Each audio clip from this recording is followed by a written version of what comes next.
সুপ্রভাত, কেমন আছো সবাই? আশা করছি তোমরা সবাই ভালো আছো আর আমরাও বেশ ভালো আছি। তো ঘড়িতে বাজে 12টা 15 আর এখন ভিডিওটা স্টার্ট করলাম। সকাল থেকে অনেকটা কাজবাজ হয়ে গেছে আর এই যে ভিডিও স্টার্ট করার মূল কারণ হচ্ছে মিঠির অবস্থাটা একবার তোমরা দেখো। সে এতটা খুশি হয়েছে লিচু পেয়ে, আর এই লিচুগুলি তার বড় বাবা তার জন্য পাঠিয়েছে, উদয়পুর থেকে পাঠিয়েছে। মানে বুঝতে পারছো তো কী পরিমাণে সে যে খুশি হয়েছে। সে লিচু ভীষণ ভালোবাসে। তো একদিন বলেছিল বড় বাবাকে ফোন করে যে বড় বাবা, আমার পাপা তো লিচু এনে দিচ্ছে না, তুমি আমাকে লিচু এনে দাও। তো তার জন্য তো সে পাঠিয়েছে আর কি। তো এখানে সংসারের সমস্ত কাজ আমার কমপ্লিট হয়ে গেছে, একদম রান্না বাড়া সব কিছু। কারণ যত রান্নাঘরে গরমের মধ্যে বেশিক্ষণ সময় থাকা যায় ততটাই শরীরে ক্লান্তি আসে, আর ঘেমে নিয়ে তো আছেই। তো সে এখানে তার লিচু নিয়ে ঢংছং করুক। চলো আমরা এবার দেখি কি আজকে রান্নার মেনুতে ছিল।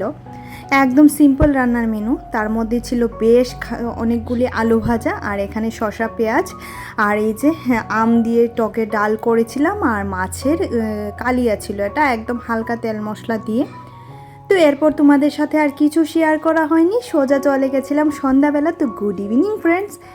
তো দেখো সন্ধেবেলা আমি আজকে গোপোষণার বিছানাটা চেঞ্জ করব, যার জন্য বিছানার কাপড় চোপড়গুলো চেঞ্জ করব, যার জন্য দেখো সবগুলি আজকে খুলে নিচ্ছি। কারণ বেশ কয়েকদিন হয়ে গেছে গোপোষণার বিছানাটা চেঞ্জ করা হচ্ছে না। আর আমরা যেহেতু প্রত্যেক সপ্তাহে একবার চেঞ্জ করি, গোপোষণারও কিন্তু প্রত্যেক সপ্তাহে একবার চেঞ্জ করে দেওয়াটা দরকার। বাট আমার অনেকটা দিন হয়ে গেছে চেঞ্জ করতে পারিনি। তো সেই কারণে গোপোষণার বিছানাটা চেঞ্জ করে নিলাম। আর একদম সংসারের কাজের পাশে যদি এই কাজগুলি না মাথা থেকে বেরিয়ে যায় জানো তো, কিন্তু তারপরেও এই কাজগুলি একদম মনোযোগ দিয়ে করতে হয়। বিশেষ করে গোপোষণার কাজগুলি তো অবশ্যই ইগনোর করার মতো নয়। তো আজকে একদম সময় নিয়ে বসেছি, গোপোষণার বিছানা ঝেড়ে পুছে একদম সব পরিষ্কার করে দেব।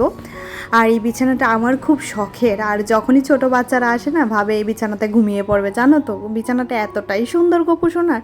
আর এই বিছানাটাও গোপোষণাই তৈরি করেছে, আর কিভাবে তৈরি করেছে সেই গল্পটা তোমাদের সাথে একদিন জানাবো অবশ্যই।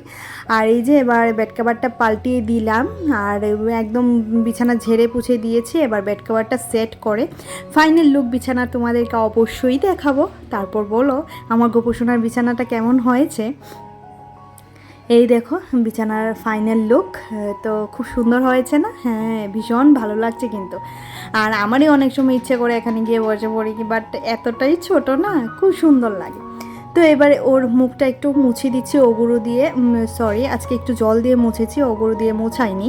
তো এবার গোপোষণাকে শয়নে দেব, তারপর রাতের কাজ বাজ তো আছেই। আর তার মধ্যে আজকে একটা বিশেষ কাজ করব। সংসারে তুমি যদি একটু বুদ্ধি খাটিয়ে চলো না, অনেক জিনিস তুমি সংসার থেকেই বের করে নিতে পারবে। এই হচ্ছে অবস্থা, অনেক কিছু না ভেজাল ছাড়া বাচ্চাকে খাওয়াতে পারবে।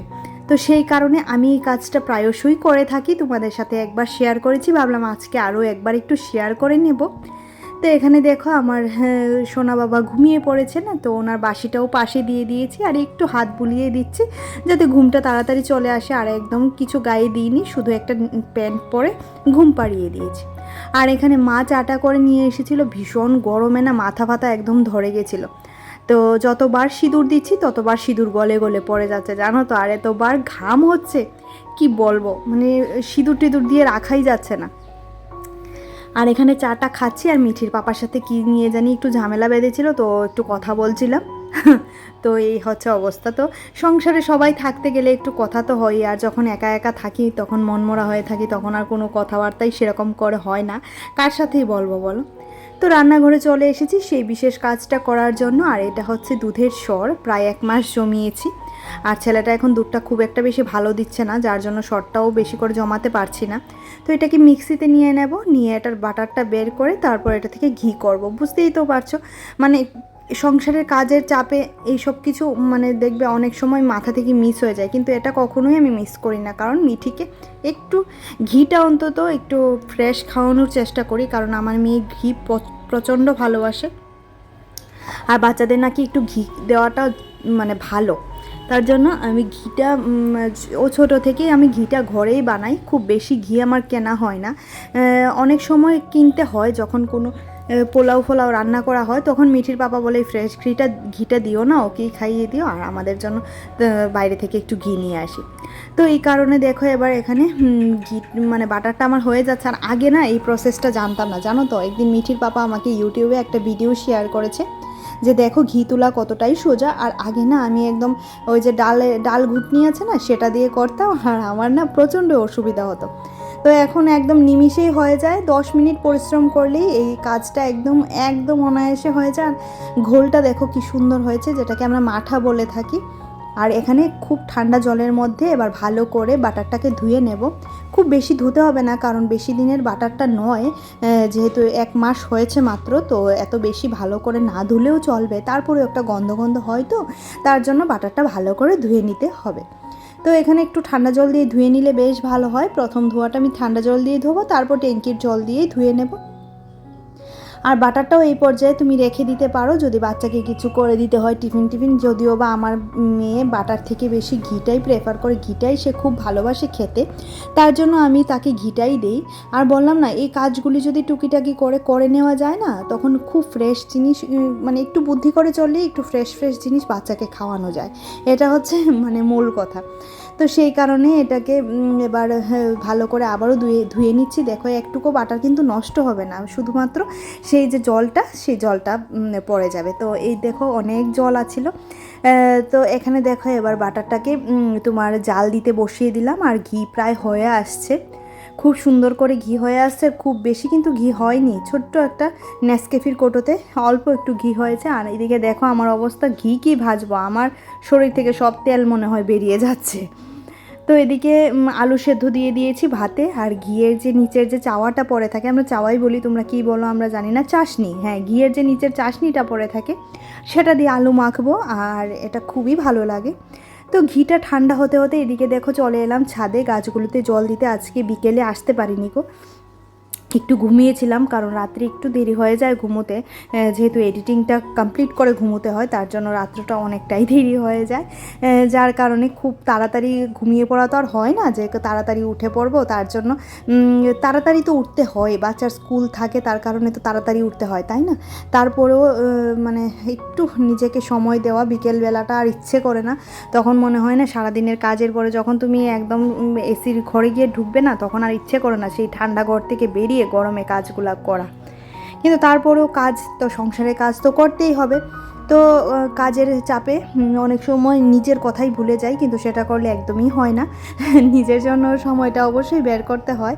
আর আমার নিজের জন্য সময় বলতে সেই ঘুমানোর আগে 10 মিনিট আমার নিজের জন্য সময়। তো এখানে দেখো ঘিটা ছেঁকে নিলাম, খুব বেশি কিন্তু ঘি হয়নি, একদমই অল্প, আরও খুব বেশি হওয়ার ছিল, বাট একদমই অল্প ঘি হয়েছে, যা হয়েছে যাক চলে যাবে, আমার মেয়ে তো খেতে পারবে, তাতেই হলো। আর এই যে ঘিটা খুব সুন্দর হয়েছে না, আর এটার গন্ধ মানে একদম এতটা ভালো গন্ধ কি বলবো। তো এই যে এখানে দেখো এবার আলুটাকেও চটকে নিচ্ছি, আলুটা মেখে নেব ঘিয়ের সাথে, আর মা বলছে কড়াইটাতেই মেখে নে, বেশ ভালো হবে। তো মার কথা শুনে সেটাকে কড়াইতেই মাখবো। আগে কিছুটা কাঁচা লঙ্কা এটার সাথে ডলে নিই, কাঁচা লঙ্কা আর পেঁয়াজ তো দেবো না, কাঁচা লঙ্কা আর লবণ দিয়ে এটাকে ভালো করে ডলে, তারপর এটাকে কড়াইতে দিয়ে তোমার ভালো করে এটাকে কড়াইয়ের যে ঘিয়ের চাশনিগুলো সেগুলোর সাথে মেখে দিয়ে দেবো। আমরা ছোটোবেলায় না এই খাওয়াটা খুব খেয়েছি, কার কার ছোটোবেলা মনে পড়ছে অবশ্যই কমেন্ট করে জানিও। আর এই যে এখানে আর মেয়েও খেয়েছিল, তাকে অবশ্য এটা দিইনি, কারণ এটাতে অনেকগুলো লঙ্কা সে খেতে পারবে না, তার জন্য আমি আলাদা করে দিয়েছি। তো সেও ভীষণ ভালোবেসেছে খেতে, বলছে এভাবে করে প্রত্যেক দিন করে দেবে মা। তো প্রত্যেক দিন তো আর এটা খাওয়া সম্ভব নয়, কারণ প্রত্যেক দিন তো আমি ঘি তুলি না, তাই না? তো সমস্ত কাজ সেরে এবার নিজের জন্য একটু সময় বের করে নিলাম। তো চলো আজকের মতো ভিডিওটি এইটুকুই, ভালো লাগলো অবশ্যই আমার চ্যানেলটা সাবস্ক্রাইব করে দিও, পাশে থাকা বেল আইকনটাও ক্লিক করে দিও। তো চলো আজকের মতো টাটা বাই বাই। আর এই গরমে সবাই কেমন আছো সেটাও অবশ্যই কমেন্ট করে জানিও, আমি তো গরমে নাজেহাল ভাই। তো চলো টাটা, ভালো থেকো, সবাইকে ভালো রেখো, আর নিজেকে ভালো রাখার চেষ্টা চালিয়ে যাও। টাটা।